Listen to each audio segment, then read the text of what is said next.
Rebonjour, chose promise presque, chose due. Je vous avais dit que j'allais probablement refaire une troisième vidéo de la journée, troisième et dernière. Ceci pour vous parler d'un coup de cœur, qui date maintenant de 3-4 mois sur un artiste que je ne connaissais pas. Voilà, le monde de la musique est quelque chose qui bougeait énormément, et notamment dans le monde de la guitare. Et YouTube, que je critique souvent, mais un avantage, c'est qu'il a un dispositif qui sélectionne pour vous par voie des contenus en estimant qu'ils pourraient vous intéresser. Et notamment dans le cadre de la musique, ça m'a fait découvrir bon nombre d'artistes et de phénomènes musicaux que je ne soupçonnais pas, que je ne connaissais pas. Et à ma grande surprise, depuis, je suis devenu complètement fan, et puis y compris de musiques qui sont totalement hors de ma culture. Donc là, je voulais vous nommer et vous montrer ce coup de cœur avec une idée. J'ai une idée derrière la tête. On verra. Je ne sais pas si ça aboutira. J'espère en reparler juste après. Donc cet artiste, il s'agit de Nick Johnston et sur un morceau Remarkably Human. Donc cette personne, c'est un guitariste, plus forcément très jeune, je ne sais pas quel âge on pourrait lui donner, peut-être 36, 37 ans. Je l'avais découvert au travers d'une vidéo que YouTube m'avait proposée, où il jouait, donc la vidéo était faite de façon assez rudimentaire, dans une forêt, et avec une atmosphère assez particulière, et puis un look qui faisait penser un peu à, vous savez, à ces jeunes des années 70-80, qui faisait de la guitare et puis qui reprenait les codes de la musique hard rock de l'époque, vous savez, tenue vestimentaire de circonstance. Alors vous enlevez les badges et les écussons, on va dire la version light, et puis cheveux longs, et ce cheveu long mais un peu non peigné. Il y avait une sorte de naïveté dans ce truc, et je me suis dit tiens, ce musicien, c'est assez bizarre parce que ce qu'il joue en fait sur le morceau que j'écoutais, on dirait que c'est très académique, c'est-à-dire à la limite le mec, il a un niveau, il a un bon niveau, quoi. C'est un bon musicien, mais voilà, pour moi, ce que je voyais là, ça m'accrochait pas, je n'y voyais pas suffisamment de richesse dans sa musique. Et puis j'ai regardé son clip jusqu'au bout parce que j'étais en fait intrigué par ce clip, avec une atmosphère un peu particulière, qui n'est pas ce morceau-là. Et donc je me suis dit, moteur de recherche, j'ai tapé le nom de l'artiste et là je suis tombé sur une rafale de vidéos. Et je me suis mis à écouter et là très rapidement je me suis dit, oh putain, je dis mais comment tu pouvais ne pas connaître? Je vais vous faire écouter quelques secondes de cette personne, j'espère que le son sera bon de votre côté, et de ce morceau, et puis vous verrez un bout de clip. C'est parti.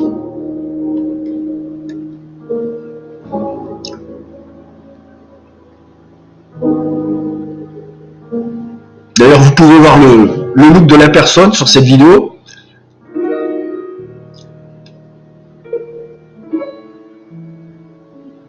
Donc, interprète-compositeur. Tu vois, ça fait un peu mec qui se la joue guitare et rose.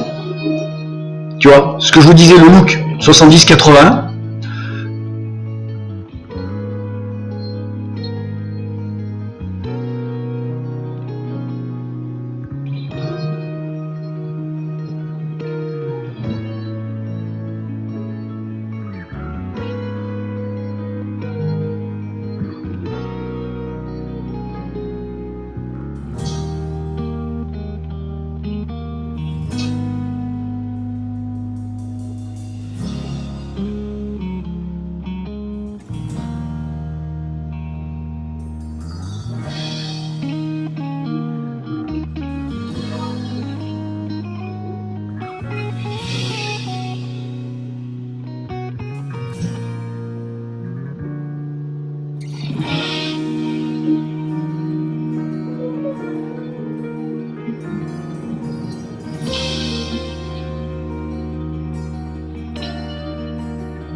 Alors voilà, je vous laisse découvrir la suite du morceau, je vous mettrai les liens.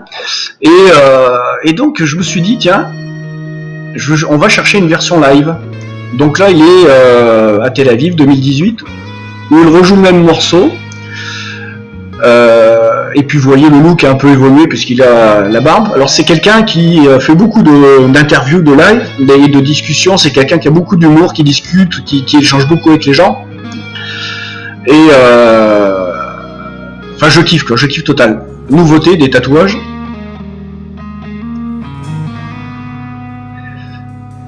Et on va essayer d'aller un peu plus loin.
C'est mon passage favori qui débute.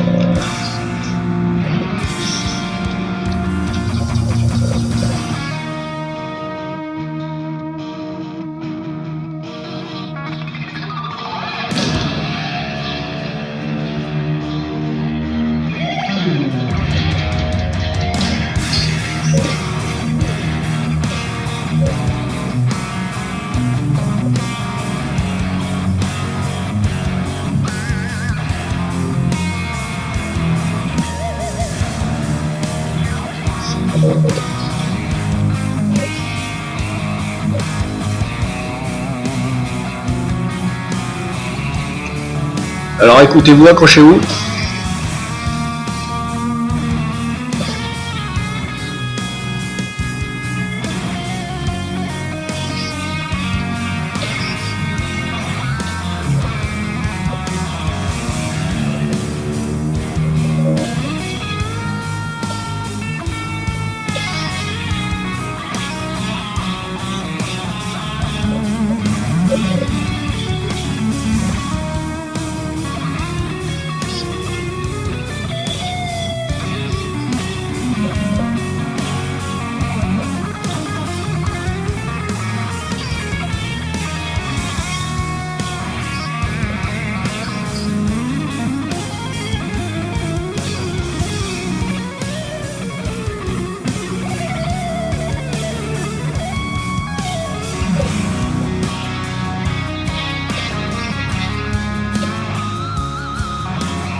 Voilà.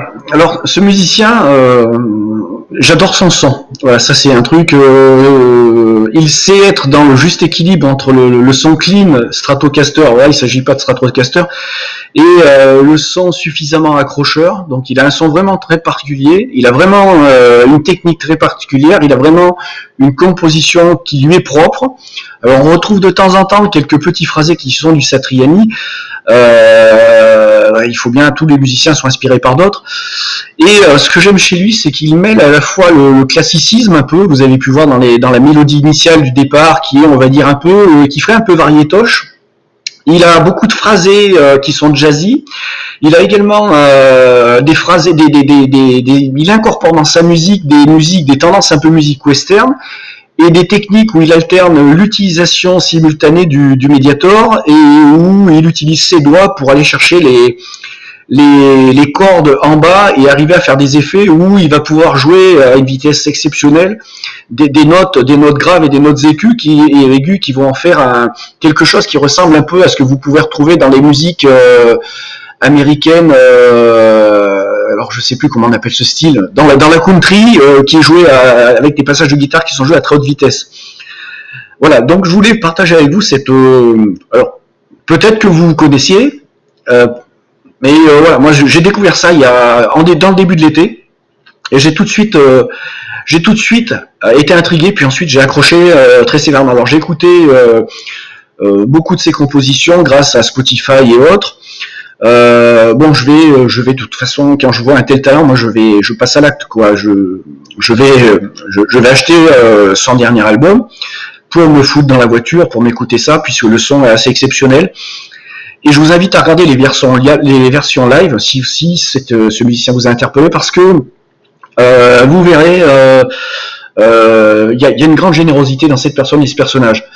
Voilà, donc vidéo musicale. Voilà, j'avais fait ça pour iLoog à une époque. Vous savez, ce groupe, si on peut appeler ça un groupe, qui faisait de la musique nordique, dite de la musique viking. Et puis là, c'est une de mes autres découvertes. Alors, ce que j'apprécie, c'est que cet artiste-là, pour moi, il en est au tout début de ce qu'il est en mesure de composer. Contrairement à des artistes, maintenant, prenez par exemple Joe Satriani, qui est, voilà, pour moi, qui était la sommité, qui m'a fait découvrir la guitare du point de vue technique, et puis de la différence de la composition, c'est-à-dire la création d'une mélodie du début jusqu'à la fin, instrumentale, quoi, sans apport de voix. Satriani est arrivé à mon goût, ses derniers albums, tu arrives à trouver une perle par album, même les albums, en fait, c'est une répétition de tout ce qu'il a déjà fait, et je ne trouve pas d'intérêt à continuer à suivre ce que fait maintenant Satriani. Ce qui n'est pas le cas de Steve Vai, qui lui arrive toujours à être créatif et imaginatif et à toujours se défoncer, à aller chercher ailleurs pour continuer à faire. Alors vous écoutez du Steve Vai, c'est du Steve Vai. Mais il continue à produire des compositions totalement originales. Alors d'ailleurs, un truc assez intéressant, pour revenir un peu au monde de la guitare, Nick Johnson, quand il reprend un morceau en live, vous aurez jamais la même version pour le morceau. Voilà, il a une telle maîtrise de son instrument et sur la longueur du manche qu'il va, en fonction du genre, de son inspiration, de son feeling, qu'il va garder la structure du morceau totalement. Par contre, il va changer de position, de tonalité, pas de tonalité, de position, et donc de hauteur de partition. Donc il va jouer à une position différente du manche, les mêmes choses. Parfois il va les enjoliver, parfois il va rajouter un accompagnement rythmique à la partie solo qu'il est en train d'interpréter. Et ça, quel que soit le morceau, systématiquement d'un live à l'autre, c'est différent, mais par contre toujours joué avec autant de brio, autant de perfection, autant de finesse, et à ce côté sauvage, agressif, mais avec tous ces styles confondus. Pour moi, c'est un musicien qui est hors norme, hein, techniquement, au niveau des compos. Alors, je vous parle de ce musicien, puis je vous ai montré ce morceau, parce que je me suis dit, putain, dans ce qu'il fait, il y a plein de choses que je sais pas faire, et que j'aimerais savoir faire. Et ce morceau, il est terriblement compliqué. Terriblement compliqué d'une, parce qu'en fait, il y a tout un bagage technique qui n'est pas dans le mien, et de même qu'il n'y a pas on va dire, une imprégnation musicale qui n'est pas mienne, donc ça m'oblige à un peu oublier ce que je savais faire. Mais le problème pour moi, ce qu'il joue, c'est pas la technique. La technique, je pense pouvoir jouer ce qu'il joue. Ça peut prendre 6 mois, 8 mois. C'est pas le truc, ça me fait pas peur. Au contraire, c'est ce que j'apprécie, c'est d'avoir à être face à une montagne qu'il faut gravir et que tu te dis, ben je veux arriver de l'autre côté, en haut de la montagne. Alors bien sûr, sans avoir la prétention d'arriver à jouer 100% des notes pile poil, bien placées, avec la bonne attaque, sans avoir son son, mais d'arriver à faire en sorte que si tu joues le truc et quelqu'un l'écoute, tu te dis, ah oui, ben c'est lui, quoi. Mais le plus dur pour moi chez lui, c'est que beaucoup de ces morceaux, et notamment celui-ci, il y a des moments où vous avez plus de rythmique, vous avez plus la basse, vous avez plus les percussions. Et donc, avec des notes qui durent assez longtemps, avec un gros substrat, un peu d'écho derrière, et avec des notes qui sont placées lorsqu'elles reviennent à un instant où entre la précédente, le temps est tellement long qu'il vous faut une concentration extrême pour pouvoir la jouer quand vous devez la jouer. Et en gros, il faudrait jouer au métronome pour être sûr de la placer au bon moment. Et moi, je joue sans métronome. Et c'est la grande difficulté que j'ai avec lui pour être calé à 100%. Alors bien sûr, euh, je vous cache rien, je vais peut-être, et je répète, quand je prends la guitare et que je commence à répéter, je vais peut-être retravailler, rejouer ou tenter de jouer à vitesse réduite un passage à chaque fois 100 fois, 150 fois, sur une durée de 6 à 8 mois pour arriver à placer un morceau de ce niveau. Ça va être en milliers de fois, donc compatissez pour mon épouse. D'ailleurs, la différence entre un grand musicien et puis moi, quoi, en fait, c'est que le musicien, il a plus de femmes, quoi. Parce que voilà, pour arriver à un niveau de perfection, même si vous avez un don, c'est les nombres d'heures de travail de l'instrument par jour, ça s'approche de la dizaine d'heures par jour. Et vous pouvez pas avoir de vie. Donc voilà, enfin vous comprenez, votre conjoint ou votre conjointe pète littéralement un boulon, quoi. Et puis vous êtes à fond dans le truc, ce qui n'est pas mon cas. J'en profite, je voulais vous présenter aussi une autre artiste, on va aller sur YouTube, qui est une découverte, et qui pour moi est une des meilleures Basilo, je crois que c'est son nom, il faut que je retrouve son nom, c'est une guitariste, alors je sais pas si elle est américaine, j'espère que je vais retrouver son nom, non je ne retrouve pas son nom, je vous la fournirai, je vous en parlerai, un de ces quatre sans doute. C'est une femme qui a qui joue de la guitare avec une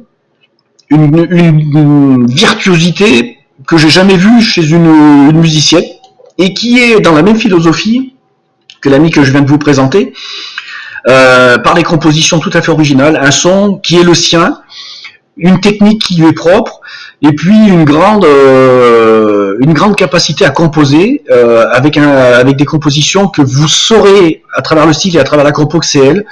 Et elle a une technique, un truc de malade, quoi. Donc je retrouverai ce lien, et puis peut-être que je le remettrai en commentaire de cette vidéo. Voilà, c'était l'instant musical, je vous mettrai les liens, et puis vous me direz ce que vous en pensez tout simplement, et puis peut-être rendez-vous dans 6-8 mois pour que je vous fournisse ce que j'ai réussi à reproduire de ce morceau. Alors, sachez que le nombre de vidéos où où je reproduis, où je rejoue un morceau et que je mettais sur YouTube, beaucoup d'entre eux ont disparu puisque l'algorithme a jugé que je faisais, enfin voilà, c'est que c'était de la copie ou que c'était que j'avais pris un contenu et puis que donc alors quelque part tu te dis c'est flatteur parce que s'ils ont réussi ou l'algorithme a réussi à retrouver ce que je jouais appartenait, enfin était d'un musicien, était un morceau, c'est que tu te dis que t'as pas été trop nul, voilà. Mais voilà, j'ai beaucoup de vidéos qui ont été supprimées, pas toutes, sans doute les vidéos où je suis le plus mauvais. Allez les amis, donc on va voir peut-être 6 à 8 mois, peut-être avant, allez savoir, où j'aurai appris cette fameuse technique où tu alternes les cordes jouées avec le médiator et les doigts en faisant quelque chose qui ressemble à de l'arpège simultanément. Un truc de malade, quoi. Un truc de malade. Allez, à plus.